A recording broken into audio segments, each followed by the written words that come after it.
Great Tuesday afternoon it is, and welcome to the Seth Joyner Show.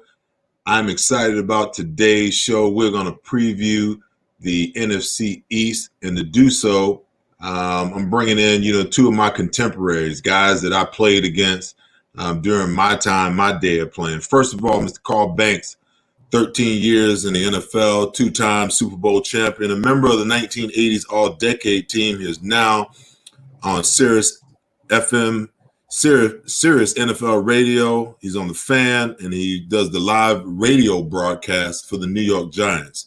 Carl, how you doing, my friend? Glad I'm to good. have you with me, man. Thank you for having me. You got it, man. Next up, Mr. Brian Mitchell with the Washington Redskins. NFL, been in the NFL played in the NFL for 14 years, I should say. Super Bowl champion. He's second all-time in all-purpose yards to Jerry Rice only. Second in special teams touchdowns to Devin Hester with 13. Third in punt returns behind Eric Metcalf and Devin Hester. He's now an analyst with NBC Washington, pre- and post-game live, host of the B. Mitch Show. Man, everything. This man is just everything. And co-host on ESPN Inside the Locker Room. B. Mitch, how you doing, my friend? I'm doing good, man. How you doing? I'm always good, man. I'm excited to have you guys on the show today. And, we're going to break this thing down. Unfortunately, I couldn't find anybody from the Cowboys, that I could bring on the show today. I really didn't want to have them on any damn way, but we're going to break down. We're going to break down and compare our respective teams. We'll talk the Cowboys, along the way, and get some prognostication about, where you guys see, our teams in the NFC finishing this year. Over the last 10 years, basically the Eagles and the Cowboys have dominated the NFC East. The Eagles have won it 4 times. The Eagles have won it 4 times. The Redskins and the Giants have won it 1 time each. And conversely, the Eagles are the only team in the NFC East this year that will be bringing back, I should say, their entire staff. The Washington Redskins have a new head coach in Ron Rivera. The Giants, Joe Judge. And, given the turnover at the head coach position and on staffs, give me you guys insight as to how you see the development of your respective teams with this COVID-19 thing and what we're dealing with. Well, I think. Go ahead. Well, I think that the teams that have their staff and their synergy in place are going to have a distinct advantage. Like, everybody's starting from the same space, but when you got new coaching staff and he's getting used to all new players, and then you're adding a lot of pieces, there's just not a lot that you can lean on as you start the thing. Everybody's starting at the same time. So I think, a team like Philadelphia will definitely have an advantage in having their roster set. Well, I think here in Washington is probably going to be a plus because I believe the coaching staff that was in place before, they never got out of the players what they're supposed to get out of a player. They never held people accountable. I just believe Ron Rivera being here will make this team be a lot better because the fact that they're going to be held accountable and he will know how to get it out of them. Then as we look at COVID-19 and look at that they can't see each other. When Ron took over in Carolina, they had a season then with I think it was that shortened season a little bit. Mm-hmm. So he didn't have his players there with him. So he has some experience with it. It's not the same situation, but having some experience, he understands how to work when the players are not right there in your face. Now, moving forward, I want to look at the offseason of both teams. I want to start with the Giants. Carl, the New York Giants had a lot of turnover. I mean, they signed 12 new free agents, and they only re-signed 2 of their players. I've got an extensive list, man, as I researched this morning. Mm-hmm. But the top guys, this James Bradbury, Blake Martinez, obviously Leonard Williams, having him, he was a re-sign rather than a free agent pickup, but an integral piece, I would say. And then Deion Lewis at running back. Give me your thoughts on those guys and any of the other guys that the Giants have added that you see or think that might be play a major role for the Giants coming up this season. Well, Seth, the reason the Giants are in the position that they are is because they were talent deficient. So they had an offensive line that wasn't addressed for the last 8 years. It showed up. So now they're drafting guys, trying to get some players that they can build around. So the last couple of drafts have been good for them. Dexter Lawrence has been a welcome addition for them. Jabril Peppers is going to be a good player for them. So they've got a nice young nucleus, but they've got to all come together. And last year was not a great opportunity for them to do that because it was just so dysfunctional. Well, Brian, the Redskins were even more active. I mean, 14 free agent pickups with 4 re-signed players. You guys have been trying to get this thing right for quite some time, and there's some issues on the outside. People looking from the outside in, looking at Daniel Snyder as a part of the problem. But as I look through this list of free agents, talk to me about some of the guys that you think are major players. I mean, you guys, have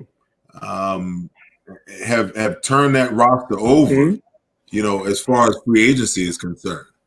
Well, as I look at the team, I think the defense is they added Thomas Davis, also this young kid Pierre Louis, who he's a guy who could come in at linebacker, but he also is a staple when it comes to special teams. But Thomas Davis is a guy who's been around a long time. And I think what Ron Rivera is trying to do right now is make sure that he can build a culture. And Thomas Davis, a guy who has done it for such a long time and was with Ron in Carolina, he comes in and he could teach these guys how it's supposed to be done. Both of you guys came into the league when it was a time where the veteran guys basically showed you how to become a pro. Yeah. And I think at this time, it's too many young guys that are thrust into a position of leadership, and they don't even know how to be a leader to themselves just yet. So Thomas comes in, and he's kind of going to be that coach that's on the football field. And as you switch it over to the offense, they're trying to replace Jordan Reed, a tight end who was very good when he was healthy. And they ended up signing a guy, Richard Rodgers from Green Bay, and then they also went out and got Logan Thomas.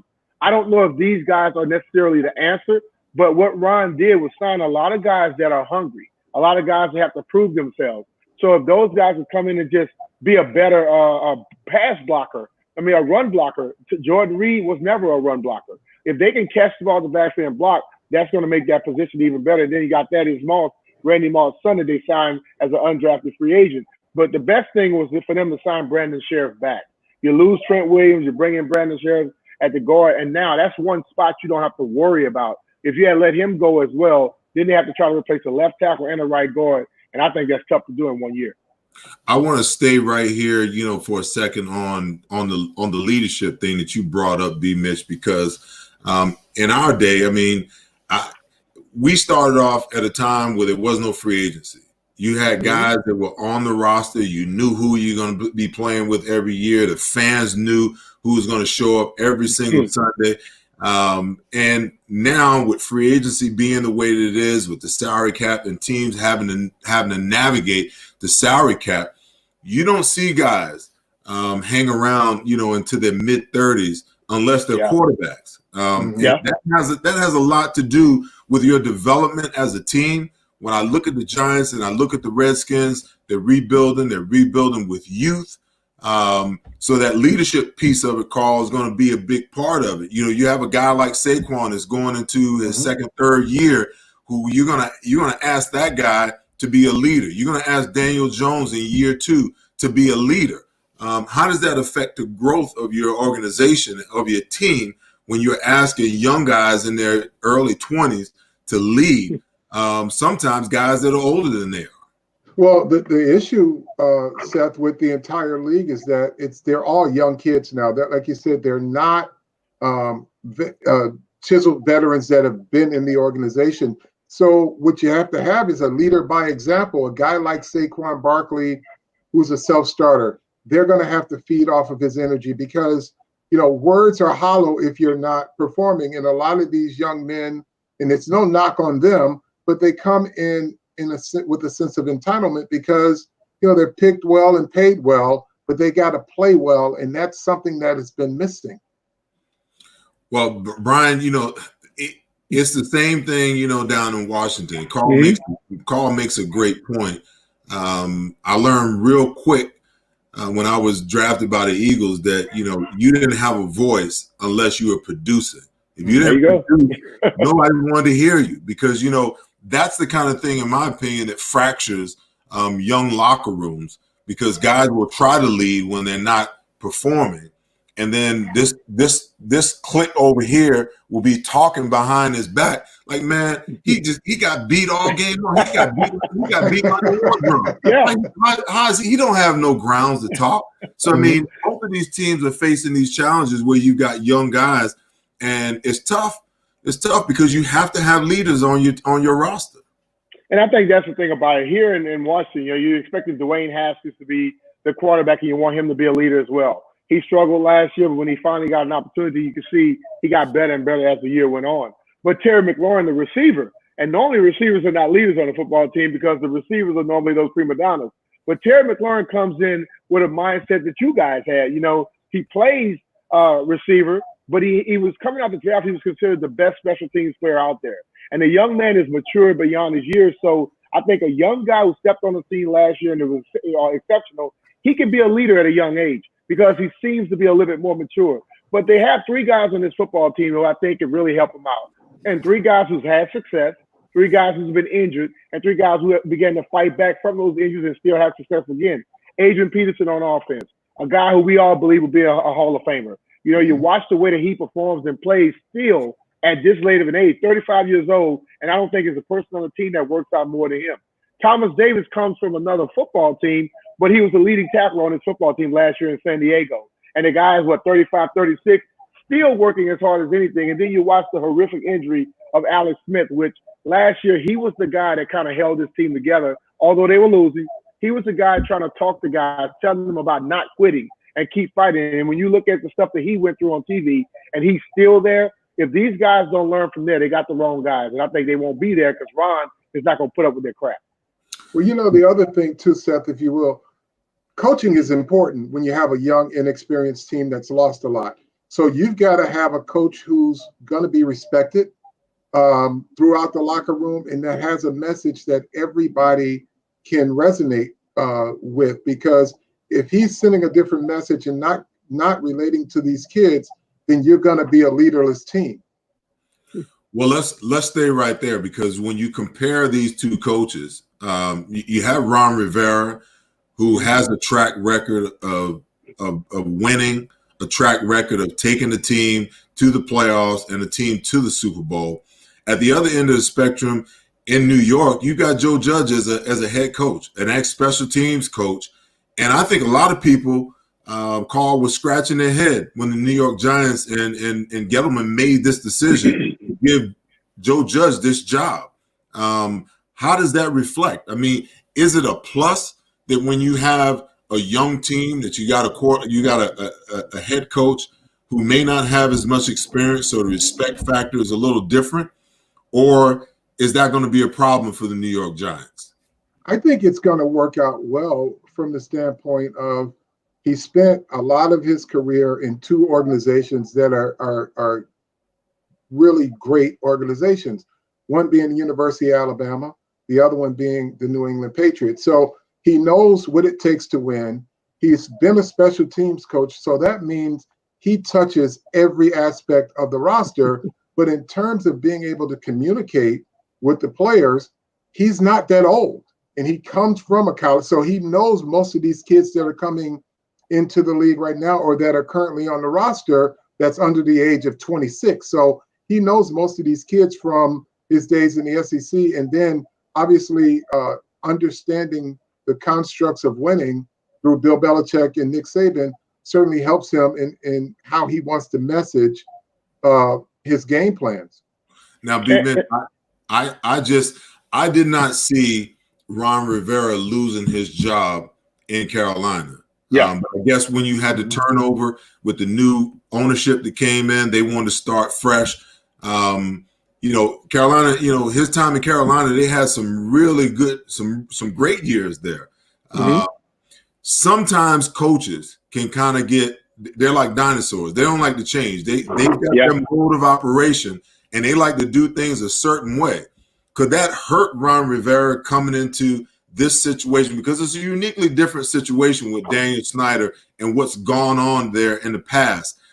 Is there some adjustments he's going to have to make as to how he coaches, or does he just take his template from Carolina and lay it over top of the Washington Redskins? I think he take his template, because one thing about it, you have to be who you are. And I believe that Dan Snyder has finally learned a lesson to where he needs to step away a little bit. And the whole time he was doing his coaching search, nobody knew anything about it. So I have to applaud him for that, because every time he did everything else, it was always leaks. They were talking about this, that, and the other. But he kept all of this quiet. He formulated a little group to go help him out, and nobody said anything. Then he comes up with Ron Rivera. As you stated, a guy that many people didn't believe would be released in Carolina.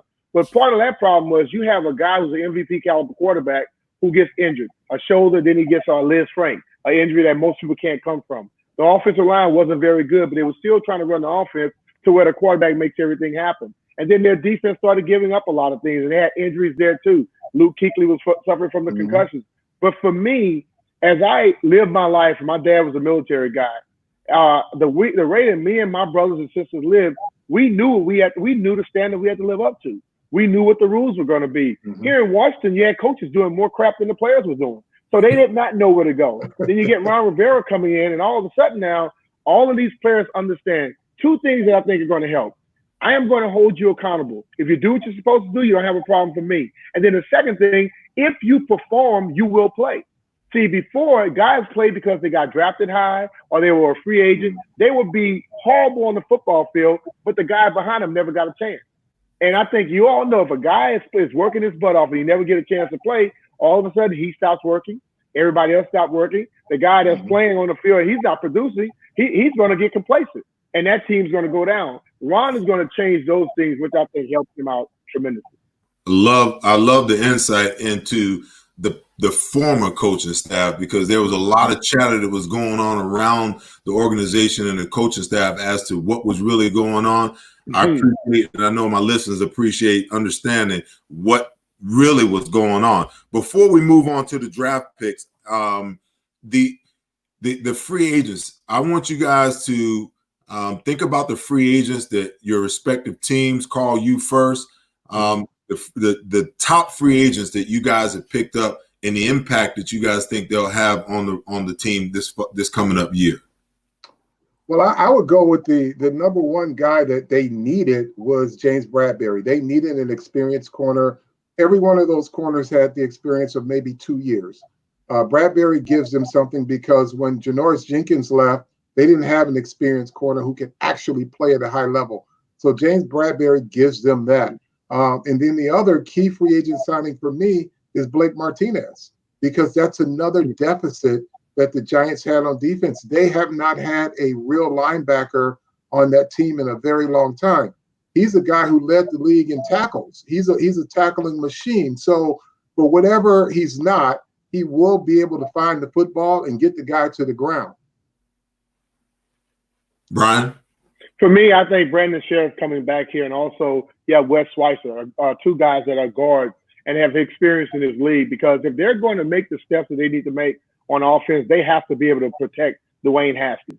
If he can't protect Dwayne Haskins, then they're wasting their time, because they did get some receivers, younger guys that go along with McLaurin. And I think if they have give some time, those guys are going to make a difference. Then when I switch it over to the defense, Kendall Fuller, we watch him in the run for the Kansas City Chiefs and in the Super Bowl, the way that he played. Nobody wanted him to leave when they traded him for Alex Smith, and he left. I think Kendall Fuller coming back is going to help out the secondary. And then I think just that leadership of Thomas Davis is going to be tremendous for him, because one thing about this team, we have a lot of guys that say they're leaders, and we all know if you say you're a leader, you're not a leader. Thomas Davis, when he walks up, leadership is stamped on his head, and I think that's going to make a hell of a difference for these guys on this football team. Now, as we segue into, the draft, let's start with the Giants. The Giants are pretty active. When you look at, what they did through their first 3 picks, Carl, they addressed a problem area that the Giants have been dealing with for some time. I think Eli had some game left in him, but the lack of protection, in my opinion, is what was his undoing. Because pressure has always been his Achilles heel. And when they got to a point where they could not protect him in obvious passing situations, it became troublesome. Now, last year, they took Hernandez with the first pick, with their first round pick. Solid pick. He's still learning to adjust. Came from my alma mater, UTEP. But with their number one pick, the fourth pick overall, they take Andrew Thomas out of Georgia. Talk to me about these draft picks. You had Thomas, Xavier McKinley out of Alabama, Matt Pert out of UConn, and Darnay Holmes, a cornerback out of UCLA, with their first 4 picks. And any other input you might have about the rest of the picks? Well, those 4 are your key. Now, if the one thing I like about Thomas is that he was the only true left tackle in this draft. Most of the guys in that top 5 tackle group, which all of them are probably going to be pretty good throughout their careers, he's the guy with the most experience at left tackle. That's an area that the Giants have to address. Nate Solder will eventually have to move to the right side of the offensive line, but Thomas is a guy who played left tackle, and he played left tackle at a very high level. So that's one of the things that's a plus. Xavier McKinney, a very versatile safety, can play in the box, out the box, moves around, understands complex concepts because he played for Nick Saban. Saban is a lot like your old coach, Buddy Ryan. They can draw him up in the dirt if you're smart enough to do it.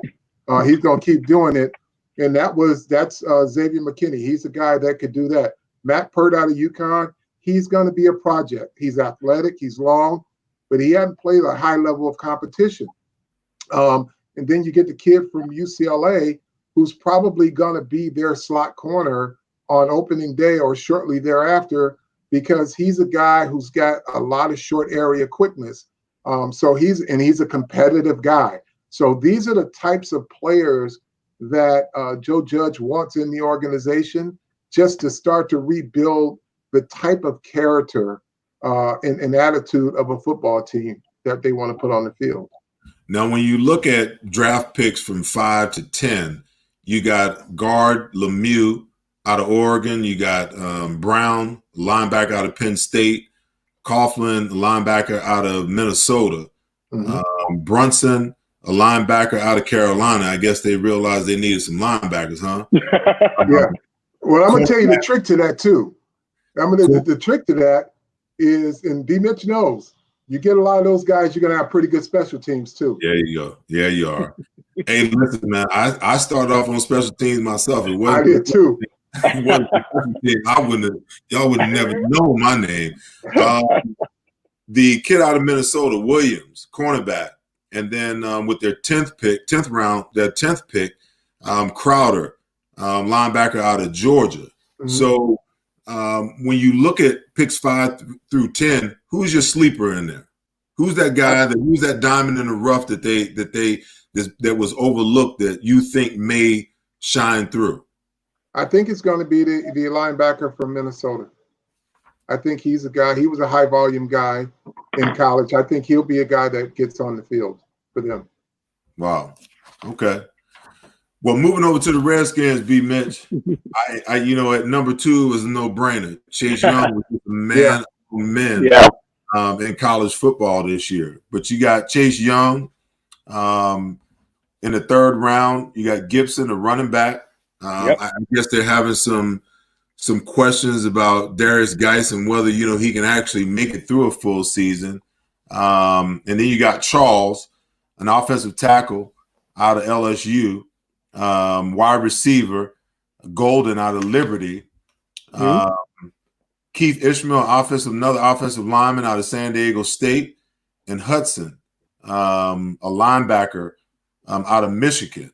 Give me a thought on. Obviously, I think Chase Young is just going to be a star, but give me your thoughts on that group. Well, Chase Young is a man child. He did what he was supposed to do in college, and You watch the guy. He's one of those guys that has talent, but he doesn't just rest on his laurels. He continues working over and over again. I expect this guy to be as good as anybody that come out. You know, he gets a lot of comparison to Julius Peppers, and also what's the man name from South Carolina, David Clowney. You know, I think he has the ability to go out there and change a game when he wants to, and that's the Redskins need. We know in this game of football, you have to protect the quarterback and you have to be able to hit the quarterback. I think Chase Young is the guy who's going to be able to hit the quarterback. And then I look at the other two guys, as Sadiq Charles and also Keith Ismail. You can see when they went into free agency, they got two guards and a tackle, and now they go back and they get a guard and a tackle again. And when it came down to the draft, they know that they have to build this offensive line to be a lot better, to be able to protect Dwayne Haskins and also those running backs. Now, Antonio Gibson, I believe that he may be the steal of this draft for the Washington Redskins. The guy is 6'2". He's about 220 plus pounds. He runs a 4.39. He can play out the backfield. He can play a receiver. He can play the slot, and he returns kicks and punts.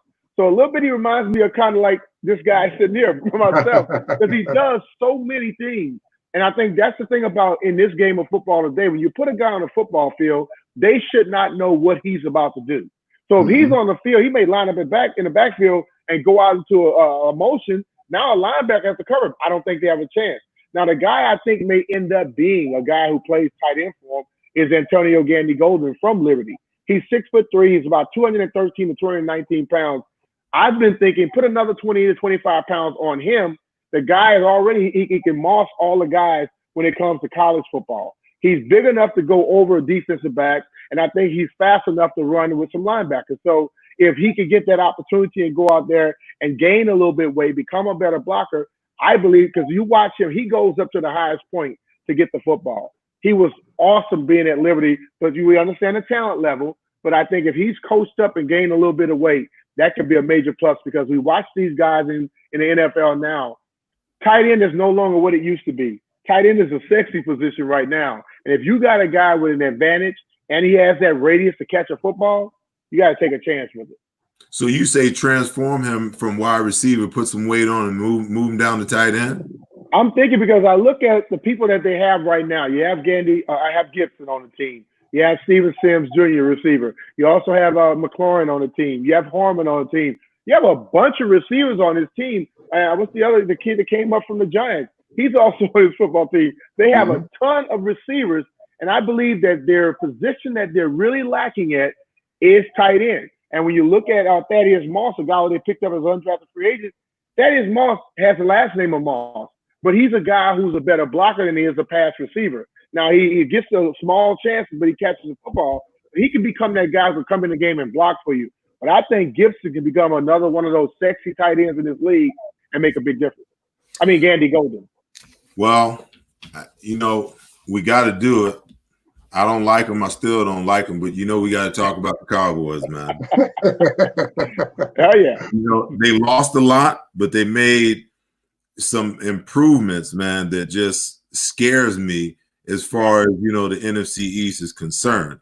They only had 8 free agent signings, but they re-signed 14 of their guys and they franchise tag Dak. Now, Dak's not happy. I mean, for some reason or another, he's always going to figure out and find a way to screw it up. I mean, this team is so supremely talented. There's no reason in the world for them to have the type of record that they had last year. I don't understand. You guys help me with this. When Tony Romo was a free agent, he never saw the last year of his contract. Every single time you turn around, they were re-upping him to a new deal. That is the norm in the NFL now. If you're deemed a franchise quarterback, you never get to the last year of your contract. Right. When you're in your second to last year, they're already trying to work out an extension.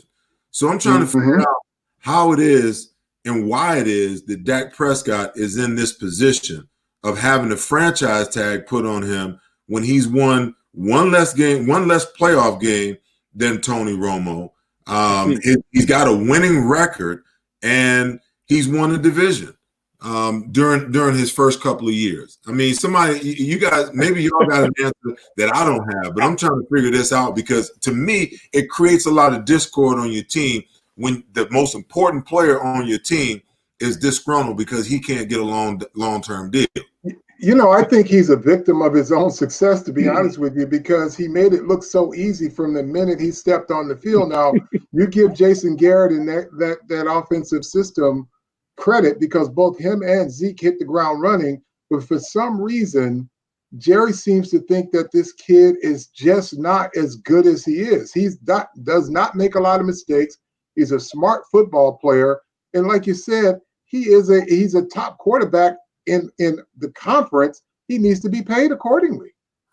You know, as I look at him when he plays against the Redskins, the guy can kill you through the air.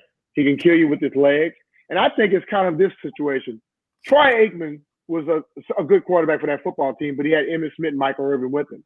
And every time you talk about Troy, people always say, well, he had those two guys. What would he do without them?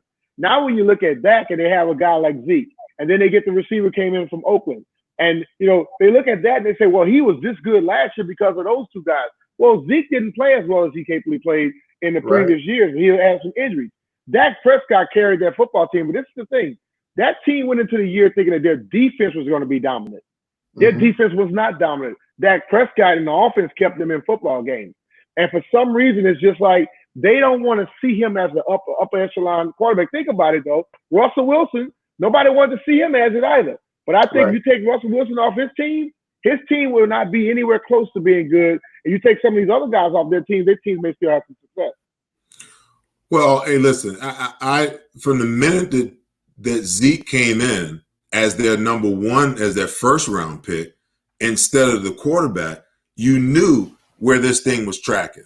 And, you know, listen, I tell people all the time, the majority of quarterbacks in this league, there's a handful of quarterbacks that can take a team and hoist them on their shoulders and carry them by throwing the ball 40, 50 times a game. The Cowboys, their offense is going to run through Ezekiel Elliott. And if you make the decision, and I think that was the problem with them last year, they made the decision that they were going to give the ball to Dak. And I don't know whether that was because of the holdout or what the thinking was, but hey, they gave the ball to Dak. They took the ball out of Zeke's hands. A lot of games that I watched, and I'm like, why aren't they running the ball? Because when they run the ball successfully, that sets up play action. Now Dak can operate more efficiently. You paid your running back, you paid your offensive line, you paid your top wide receiver, and your quarterback is sitting there, you know, under a franchise tag. And I think, in my opinion, I don't know what you guys think. I think the franchise tag is the worst thing in professional football. I just believe that, you know, every single time that the CBA is up, that the NFLPA does the current players a disservice by not trying to figure out a way to get that thing removed. Because listen, you play your first 4 years and they put you on a tag. Sometimes they put you on the 2 tags. So in the prime of your career, you lose 2 years of earning potential because the team has the ability to tag you. And what's the tag really all about? You mean to tell me you can't work it out? Because at the end of the day, if that player gets hurt while he's under the tag, they're gonna want him at a discount the following year. Right. You know. So I mean, we got to figure out how to get that tag out of the game for the sake of the players.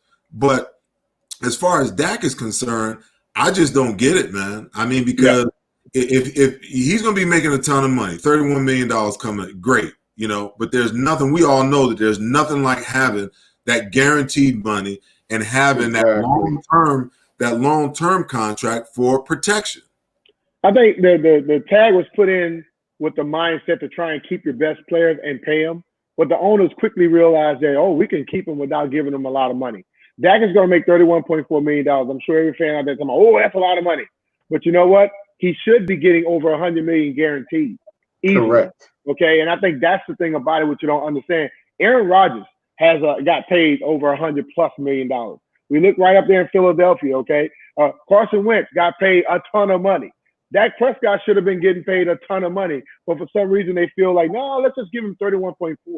And now you play in a situation to where when you're on a football field, you want to be able to play freely. And if you know that I'm on a franchise tag, I get injured, as you just stated earlier, Seth, then all of a sudden you're going to lose out on some of that earning potential. Does the player just go out there and let it all hang out, or does the player play, I got to make it to this next year? I got to get through this contract. And you never, ever want a guy thinking like that because that's when injuries truly happen. Carl, before you go, listen, there's a report out there that Dak wants 4 years. The Cowboys want him at 5. Okay. So, and everybody's hung up on, he wants $40 million in his 5th year and he's not worth it. But you got to look at the long term of this deal. Yeah. By the time he gets to year 5, if he takes the 5th year, every other quarterback in the league is going to be making the top tier quarterbacks, they're going to be making $40 million. Yeah, you're absolutely right. So it's a strategy to keep pressing his salaries down because, like you say, the $30 million this year, 4 years from now, you'll have backups making close to that. So everything goes up. The salary. People act like the salary cap doesn't go up. People act like that the Cowboys aren't raking in more money than they're paying out. And I remember when they signed T.O., they were bragging that they got their signing bonus back the minute they put his jerseys on sale before he even took to the field. So it's not like, I just don't understand it, especially when you have these kids that outplay their rookie contracts. You need to reward them as if they're your franchise player. Well, listen, I agree wholeheartedly, and I just feel like as far as the salary cap is concerned, I've always been under the opinion as the quarterback salaries continue to escalate, you almost need a separate salary cap just for the quarterbacks. Yeah. And you talk about the salary cap, Carl.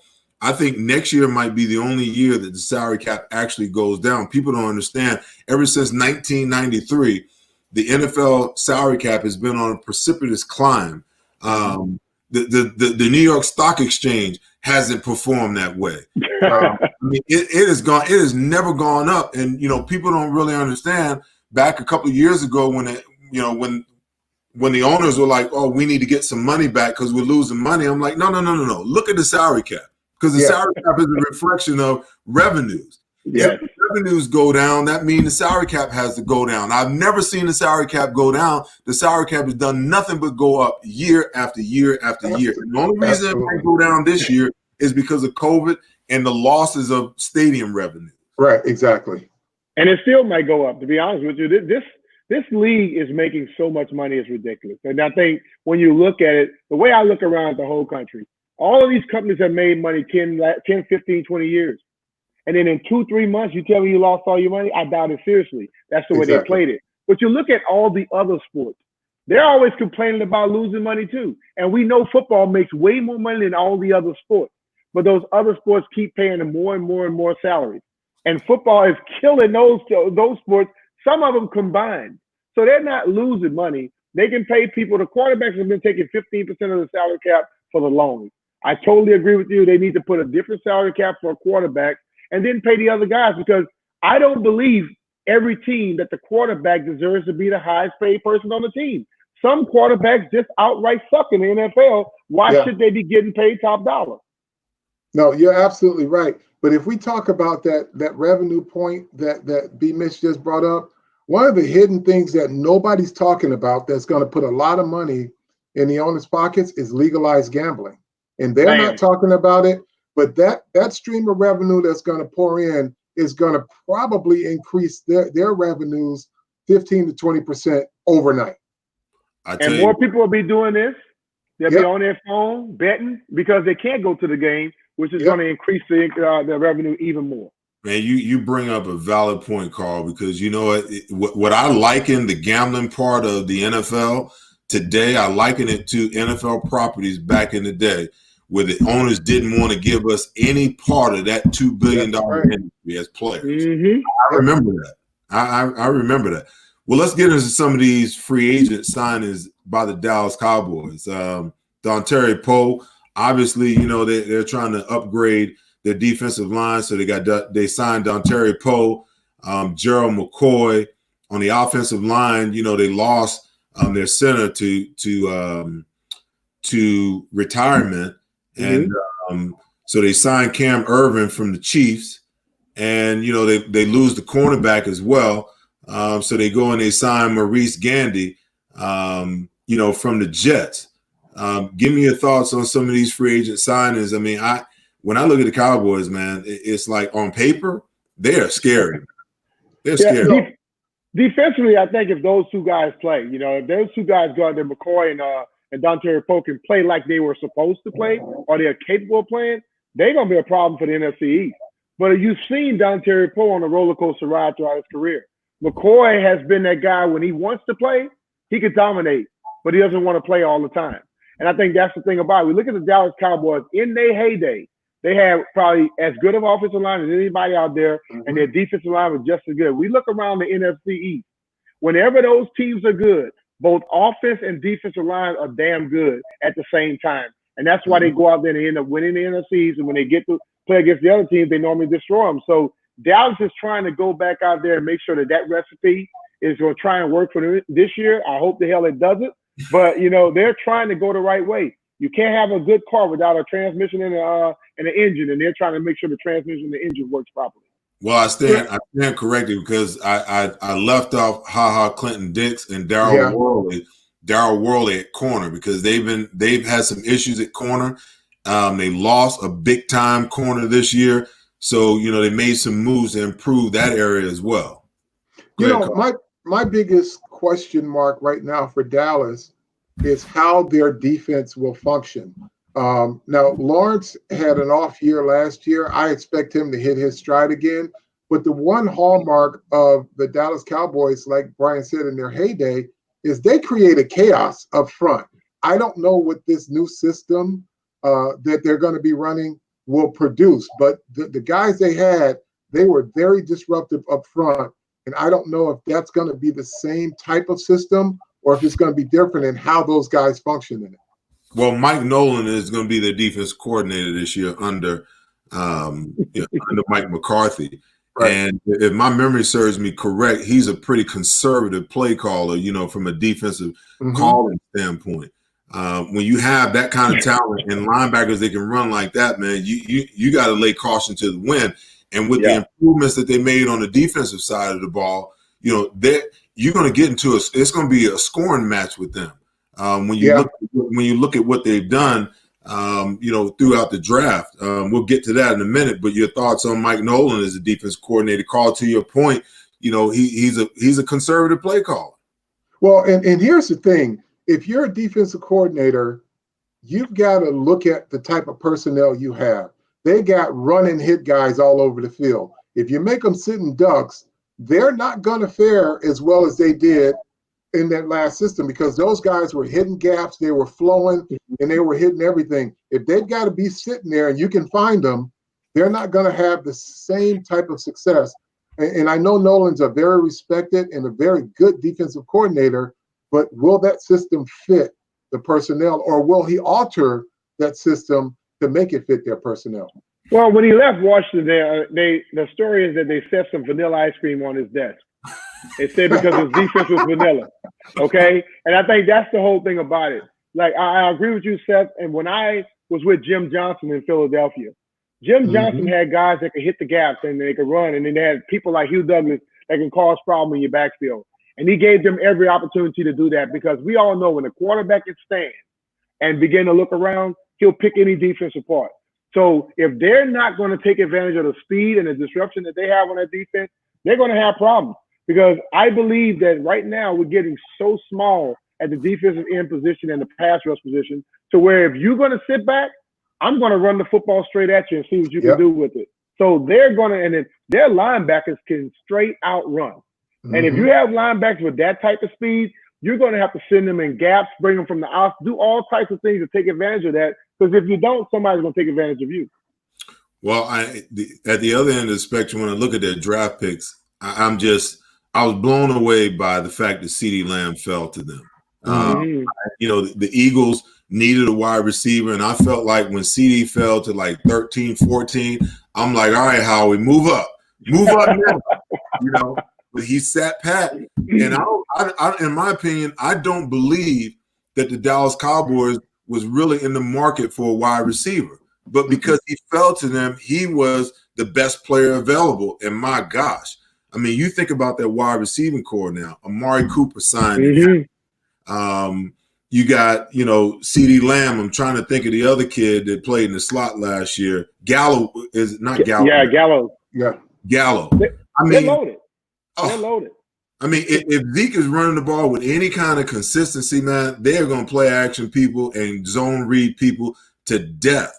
And, listen, this young kid, Jake Barwin, Zarwin, I think it's Barwin, he's going to have an opportunity at tight end. They tried to experiment with bringing Jason Witten back for a year, but this Jarwin kid, man, he can flat out run. He's that inline tight end, B. Mitch, that you were talking about earlier, that could stretch the field against cover two and take advantage of matchups against linebackers, in one-on-one situations.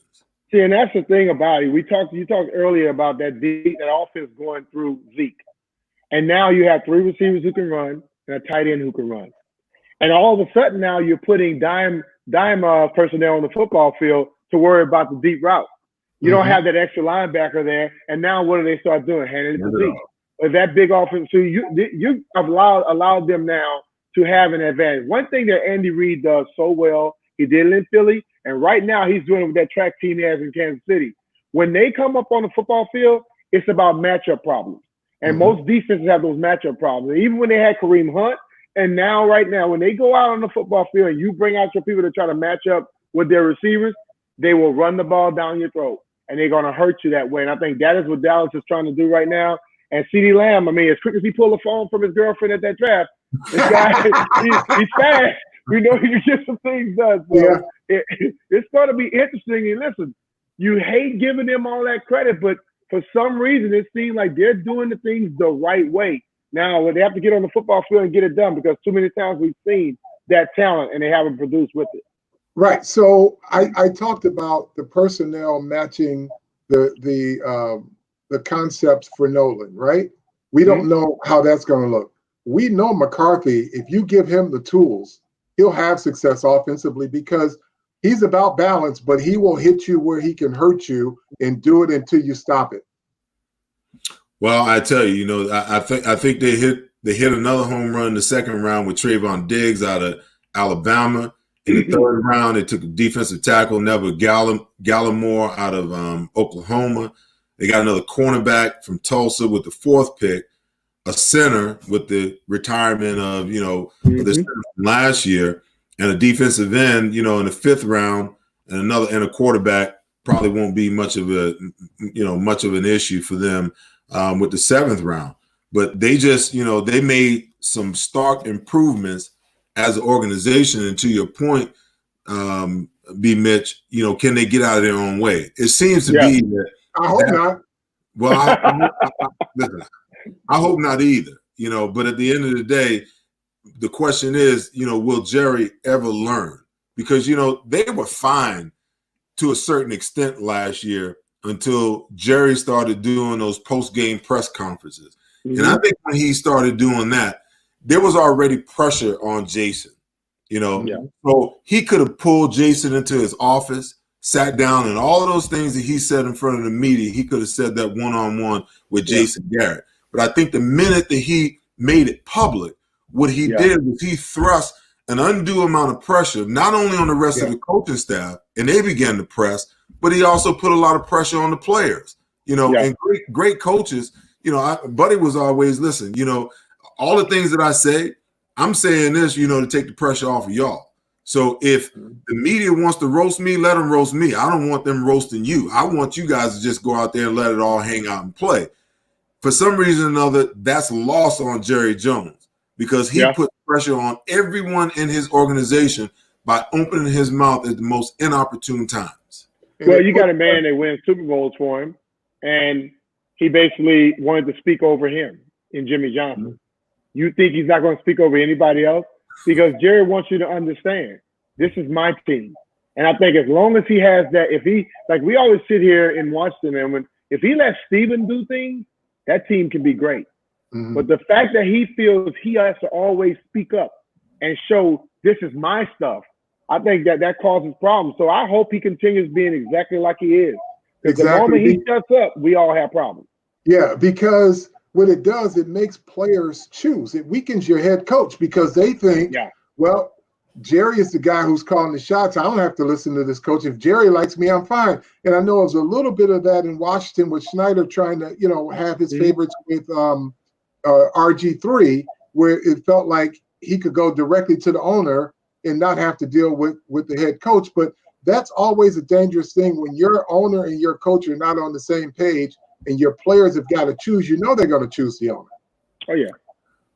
Well, let's segue into my Eagles, man. We got to talk. The elephant in the room.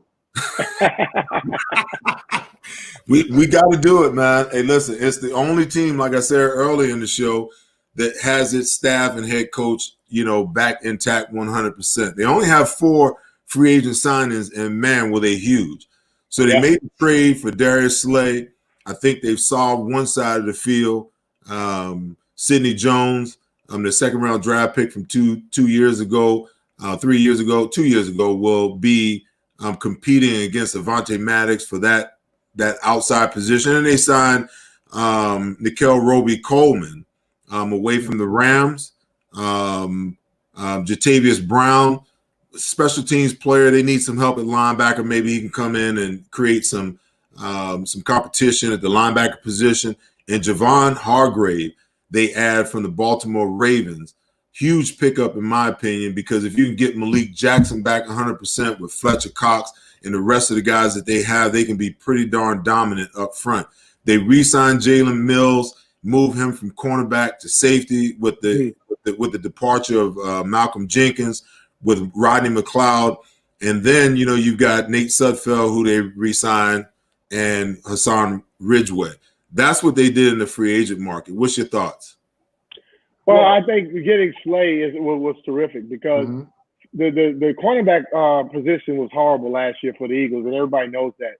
Team went into the game thinking that they could just go after him. And after watching Terry McLaurin and Darius Slay go after each other when they played against Detroit last year, I felt that the Eagles felt, I got to go get somebody that can play with this guy, because you look at the receivers in the NFC East and you look at the defensive backs that they had in Philadelphia. If you're going to continue being at the top, you're going to have to run with those receivers. And they went out there and they got guys in the secondary that can play. And you're absolutely right. If they get those guys back up front who can put the pressure on the quarterback, you make your defensive back feel even better. But they have guys that can actually play even when the quarterback has time to go out there and throw the ball.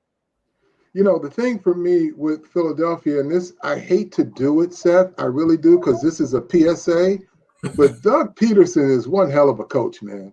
When the Giants went there and they were losing players by the series, and this coach made adjustment after adjustment in real time. It wasn't like he could go home, figure out who's going to be in the lineup next week. They were dropping like flies, and he still came up with plays to win a football game. And I hate tipping my hat like this, but he is one hell of a football coach. Well, I agree. Listen, when they first hired him and he had his first press conference, I looked at him and I was like, man, I wouldn't follow this guy if he had a bag of gold coins. If he had a bag of gold coins slung over his shoulder with a big hole in it. I just, he didn't come across to me as a guy who was a leader of men. And then when Mike Lombardi came out and said what he said about him, and the way that the players came to his defense, I was like, wait a minute, maybe I'm missing something. Because the one thing players will do, they'll either stay silent or they'll agree with the critics in a roundabout way. But what they did to a man, each and every one of the players in that locker room, they came to Doug Peterson's defense. And I was like, well, hey, if they're following him and they believe in him, maybe I'm not seeing something. Well, I think when you watch a coach who goes for it on fourth down consistently, a coach who will come up with those trick plays that they practice on in practice, and then he runs them in the football game, it makes players begin to like you even more. And I think the thing about Doug doesn't walk around with that damn clipboard and go by the numbers about you're supposed to do this in this situation. Doug goes by feel, and Doug will take chances. And I think players like people like that.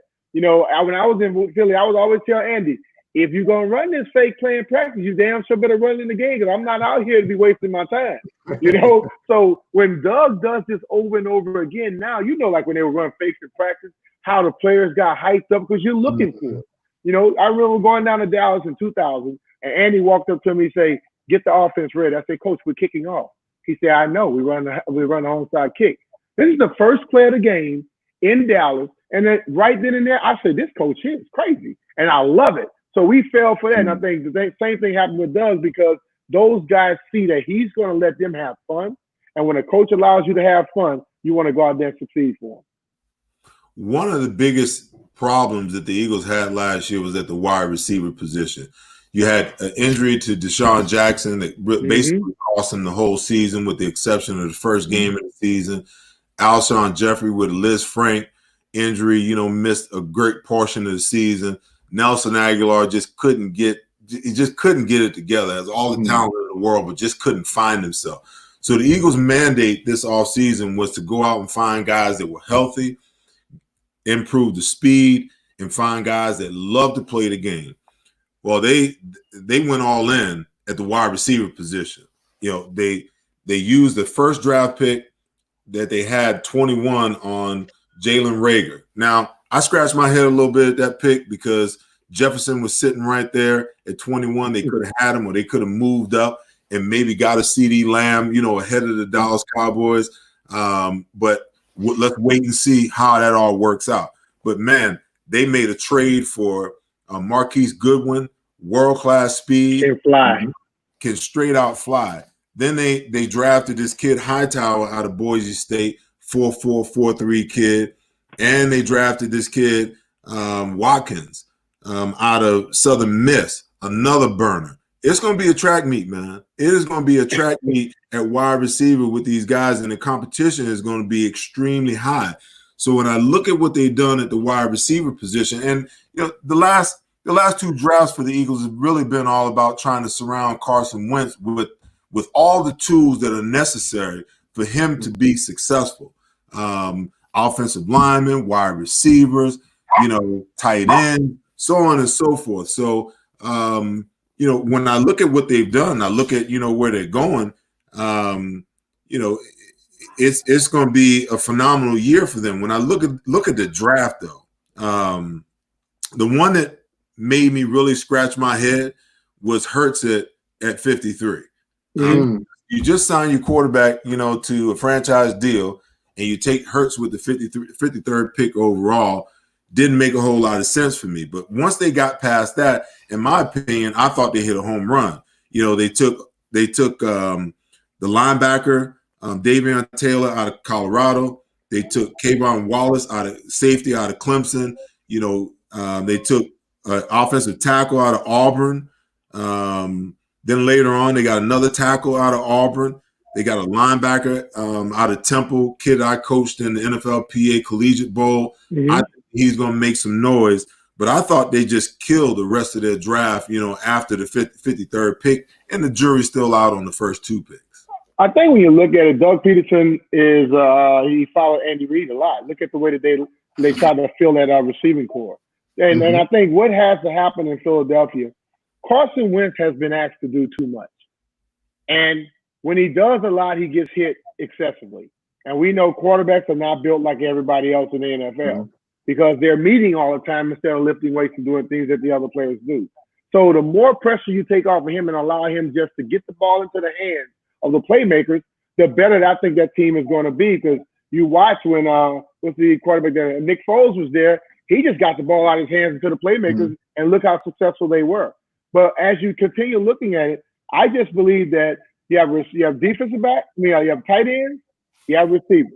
If you get that play on offense, that's going to make things a lot easier for Carson. And if you make it a little bit easier for him, not saying that it's going to be super easy, but if you make it easier, he has a strong enough arm and he has escapability where he uses that when he needs to, not on every play. You know, to that point, Seth, and you're an insider, and we talked about leadership when we first got on this. Has he settled in and become comfortable as their leader? Because I think it seemed from an outsider standpoint that he was struggling a little bit with the leadership piece of it, not the performance, but how he fit in as a leader as their quarterback. B. Mitch, you can always tell a radio guy because he'll come on somebody else's show and ask a question. I'm asking you if he's comfortable. No, you listen. I agree with you. Actually, Carl, 100%. Wait, and let me just say this: it's not a knock on him because I think he's a hell of a quarterback. But Right. I just, it just seemed like as a young player, when you're thrust in there, and I know the pressure in Philadelphia, go ahead. You make such a valid point.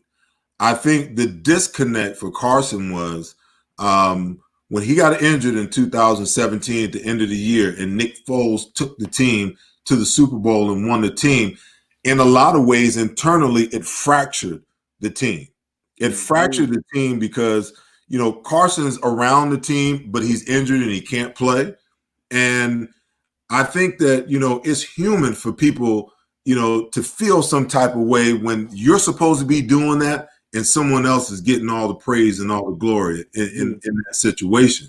So when you have things like, Chris Long setting up this montage to Nick Foles in the locker room.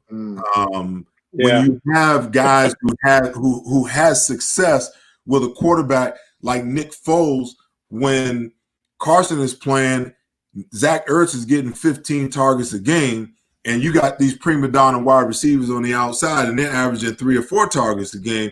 That's going to cause some division and some problems. But what I will tell you that I saw happen right before my eyes last year is that when Deshaun Jackson got hurt, and I'm not saying that he's a problem, but when Alshon Jeffries went out, when Nelson Aguilar went out, and these young guys got an opportunity to play, they didn't care anything about targets. All they wanted to do was be able to, on the big stage, prove to everybody that they could play. And what I began to see from Carson Wentz is a guy who stepped into his rightful role as the leader of this football team, because these young guys didn't know. They were asking him questions where these veterans, they knew what to do. All they wanted was the ball. So you saw Carson at the end of the year take a team with with practice squad wide receivers, converted a quarterback to wide receiver guys, and win the division at the end of the year and get into the playoffs because you had a bunch of guys that believed in him and he step into his rightful role as the leader of the football team and have a voice not only in the huddle but in the locker room. I think when they began to question him, he stood up. And I think he has to take that same confidence into the huddle when he has those veteran players there. I think back to when I was a ninth grade and I was starting for my high school football team, and I stepped in the huddle and the guys kept talking.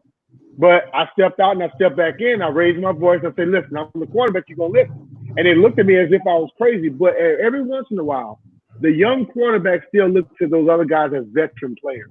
And every once in a while, you have to tell them, you might be a little older, but I run this huddle. And when he begins to show that type of confidence to those guys, they're going to listen to him and they'll play a lot better for him. But if he allows them to question him and the demand and he keeps living up to it, he'll never, ever begin to lead like he needs to lead. Well, I think he's stepped into it, and I think a lot of it had to do. There was a lot of chatter in Philadelphia because Nick Foles will always be revered in Philadelphia because he brought the city his first Super Bowl. Right. But I think the problem was, there was a lot of people, even media, that felt like, we should keep Nick Foles and trade Carson Wentz for a bevy of draft picks. And I think that, listen, when you trade up the number 2 overall to get a quarterback and you say that he's going to be your franchise guy, your GM, he's married to that guy. He's hooked at the hip.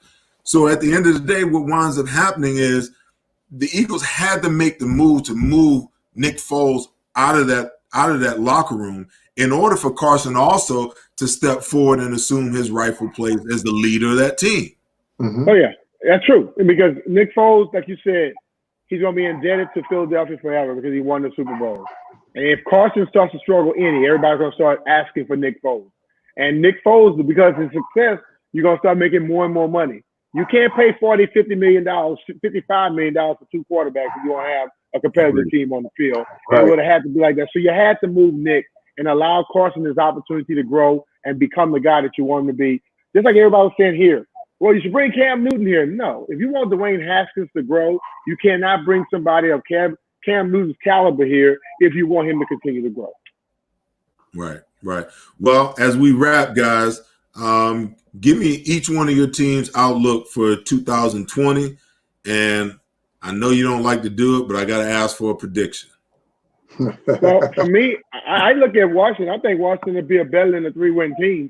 I'm looking for this team to try to make some changes and some differences on the football field because I think they got a lot of young, hungry guys, and they have some veteran guys who are going to be able to get the guys that have a lot of talent to play. For me, I still think the favorite in this division is Dallas. And whoever wants to knock them off has to go out there and do it. But ultimately, we've seen it happen. They always have great talent. They don't. But I still believe that if Dallas and the Eagles are going to be battling for the top of the division, and New York and Washington are going to be trying to say who's going to stay out of the basement. Yeah, I'm on the same page with B. Mitch, man. I think both teams were where they were for a reason, and it was because of lack of talent and unstable coaching. So they've got a lot to get in place before we can even start to talk about wins and losses. I do believe that the Giants will be a better football team, but I can't make any predictions. But I can tell you this. I am longing for the days when the NFC East was the best division in all of football. I want to see that come back. I think it's a young nucleus across the division that in a few years we might be seeing that. Well, I think you got young quarterbacks. You've got, two teams in the Redskins and the Giants that are coming. I mean, you can look at what they've been able to do as far as the draft and free agency is concerned this year with these new coaches and things that are only looking up in the division. I agree. Last year they were the worst division, in all of football. Well, I'm just like you. I'm not used to seeing that, in the least little bit. But for my Eagles, everyone, I've been on a couple of shows. People ask me, what I think. You can always look on paper and predict what you think may happen. I see, the Eagles winning the division again because the Dallas Cowboys under Jerry Jones, they're going to figure out a way to screw it up. He just always does. I mean, one thing for sure, he will figure out a way to mess up a good thing. He did it with Jimmy. He did it, a couple of years ago. Dak's rookie year, they went 13-3, first playoff game, boom, out of the playoffs as a number one seed. Last year, sitting in the catbird seat, 2 games up on the Eagles, the last quarter of the season, they fell apart, melted away like hot butter on a summer's day, man.